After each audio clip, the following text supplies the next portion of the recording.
Good morning and welcome to Section 8 Lessons. Today I'm going to be introducing a new series of videos I'm going to be doing. It will be a linear progression and I'm going to be giving you lessons to get you all the way through the system. Talking about a lot of videos. Now, most of these videos are going to be between 8 and 15 minutes. They will be limited to maybe one or two ads. So for those of you that want to support us slightly financially, let the ads play. Simple as that. Also, I'm going to put a link to the playlist for Section 8 lessons in the description. Also, will be in the description will be a booking link. I own Section8Consulting.com. I'm a consultant and I'm well known. I work with a lot of clients around the country, and I often help them navigate a system in which they usually do very poorly for themselves when they apply for housing. So there's a tremendous number of things we can do to improve your position, especially when you're sitting out there waiting decades to get housing. Now, with that being said, we're going to move on and we're going to take a look at how to apply for Section 8 housing or how to apply for low-income housing. First thing we should consider before we even look at the application is, am I applying for the right type of housing? Look, guys, there are many different things going on, and a lot of you are not applying for the right type of housing and the right type of voucher. So let's talk about that briefly. First of all, when you deal with a housing authority, the first thing you need to be considered is they only offer two things. One is going to be a housing choice voucher, which gives you the choice to go to a private landlord or person and rent a home.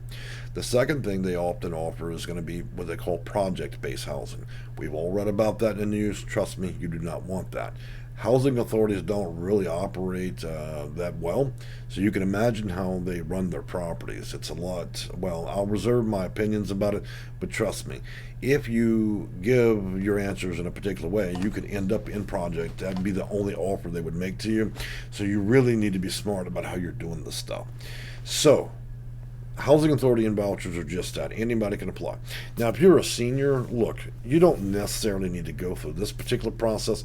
We would be discussing subsidized property. And a subsidized property, by very definition, is what they call tenant-based housing. In other words, you go to a subsidy property where the landlord's accepted federal tax credits, and in return, he allocates a certain portion of those units at a discount. And the housing authority will pay money to that landlord to let you live there. And on the tenant-based housing, the one setback is you cannot, once you move in there, you have to live there. But if you try to port it, you try to move this to another state or county, what would end up happening is you wouldn't be allowed to do that. Not like a housing choice voucher from there. So that is the one setback, but this process is quicker to do it if they have an available unit. Now, look, guys, if you're homeless or going to be imminently homeless or you're in a dire situation, then we're talking about a third type of housing. And that's going to be continuum of care, coordinated entry, better known as housing first, or under the McKinney-Vino Act. So you see already, we've been in the video maybe 60 seconds, and already your head's about to explode with all the different things. And I'm only touching the tip of the iceberg, to be frank with you, because we could make an hour-long video about this. Now, beyond that, if you figured out what type of housing you'd like to go after, then we need to discuss the appropriate way to seek that housing. First up, you'll find a link down here, and what this is going to be is, if you're going to deal with housing authorities, look, guys, I caution you to use the official U.S. Department of Housing and Urban Development website. A lot of these websites are cloned or scams.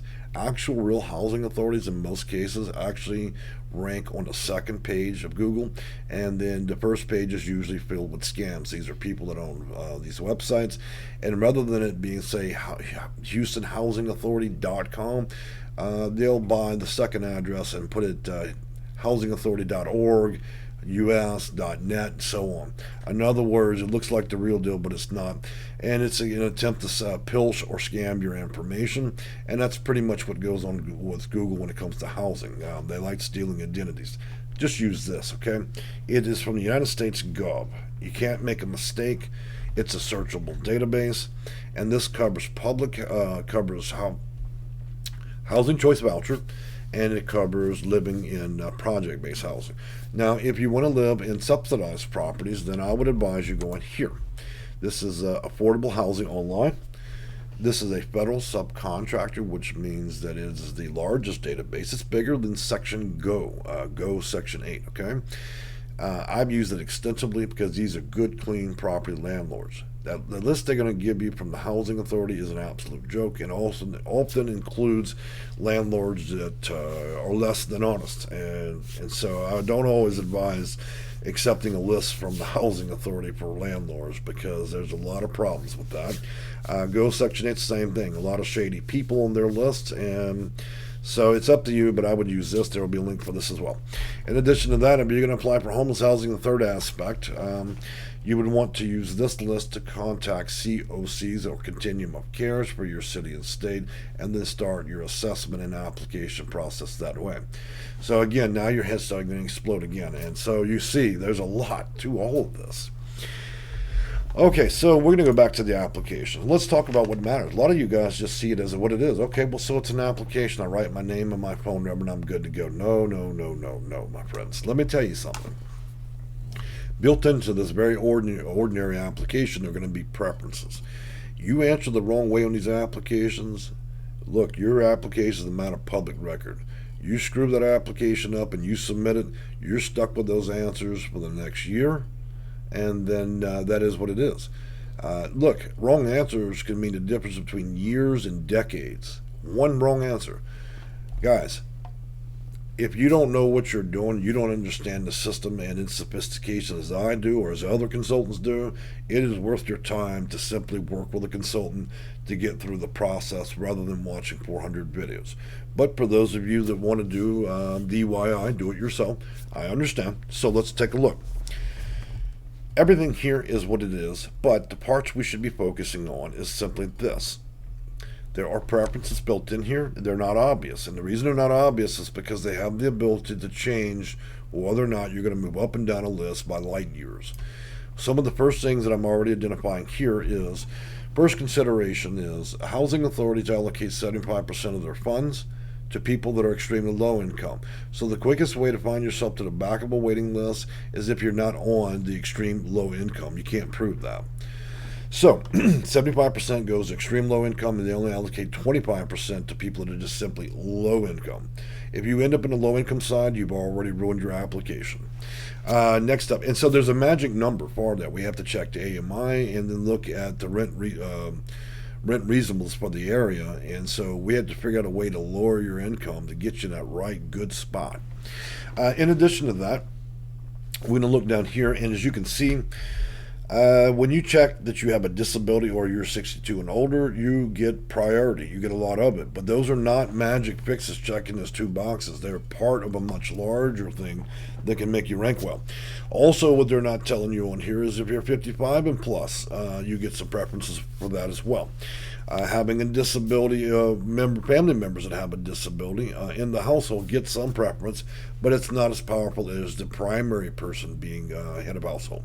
In addition to that, those are the veterans, those that are suffering from domestic violence, and actually there's a rather compelling and long list of preferences, many of which you will not see on this application. So, again, that's another reason why I always tell people, you're welcome to watch as many videos as you want, but don't risk your housing over something silly, okay? In addition to that, you'll see down here, they talk about homelessness extensively. Why do they ask so many questions? It's simple. This, being homeless and understanding the federal rules, what specifically it is, can make and break 30% of where you're on the list. So now you see why there's so many questions being asked revolving around that. And that's different for every person. So if you don't know the rules in which you play by on the homeless aspect of this, you better find out. In addition to that, as I said, applying for, if you are actually homeless or you're about to be homeless, applying to the housing authority is actually the wrong place to go. You can do it there, but it's absolutely the worst way to do it. As I mentioned earlier, here, Continuum of Care would have been a much better option. That would deliver in 35 days. The housing authority, which we're talking about now in this application, that's the worst way to do it. So again, there's so many things. We're going to move down here. Your ethnicity. If you're an American Indian or an African American, so if you're African American, you get some preference. If you are American Indian or any version of Indian, then you get a great deal of preference. Because if you think about this, HUD is the Urban Department of Urban Development and Indian Affairs. So the Indian Affairs is at the end. So they do give quite a bit of preference there. Now, one more thing I'm going to tell you about this application. It's short. After you fill this out, they give you a secondary, which is a long form, and there'll be a whole lot of other questions you will be unapprised of and not quite sure how to answer. And so, in closing this video, and I'm going to close it down. I think we've covered this for what it's worth. There's many things to consider with dealing with an application. It's not simply two pieces of paper. There's a tremendous number of things you need to know. Even if you're homeless or what type of housing you're applying for, then you would need to know the rules, then you would need to know federal regulation behind that. So the option would be blindly walk in and take your chances, spin the wheel, take the chance, or try to consult with somebody that knows about these factors. You're welcome to comment below. I'll answer as many questions as I can in the comment section. And again, the links to my website if you want to book me, and also if you just want to visit some of the other Section 8 lessons, you can go to the direct playlist by clicking the link down there. I thank you all again for visiting our video, and we hope to see you again. Bye-bye.